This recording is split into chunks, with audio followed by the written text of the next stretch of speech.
श्रीकांत शिंदे का ऐलान, इसका कोई मतलब नहीं है। नासिक की लोकसभा सीट के बारे में निर्णय पार्टी स्तर पर तय किया जाएगा। दिनकर पाटिल ने कहा कि सभी निर्णय तब स्वीकार किए जाते हैं जब पार्टी नेता कहते हैं कि कल जो हुआ वह लोगों को स्वीकार नहीं है।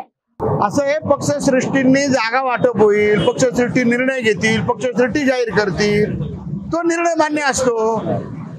त्यामुळे काल जे झालं ते जनतेला आवडलेलं नाहीये। आपण काय भूमिका घेणार आहात किंवा भाजप म्हणून काय भूमिका असेल आता? पक्षश्रेष्ठींचाच निर्णय मान्य करायचा। काल खरं तर श्रीकांत शिंदे यांनी जाहीर केलं ते मुख्यमंत्र्यांचे पुत्र आहेत, खासदार आहेत, एक महत्त्वाची व्यक्ती आहेत, त्यांनी घोषणा केल्यानंतर माहितीमध्ये नाराजी आहे। पक्षश्रेष्ठींनी सांगितल्यावर सगळ्यांना मान्य असतं। कालचा जो निर्णय झाला तो जनतेला मान्य नाही। आपल्या काही वरिष्ठांशी बोलणं झालं या संदर्भात? आता मी आमच्या अध्यक्षांशी बोलून वरिष्ठ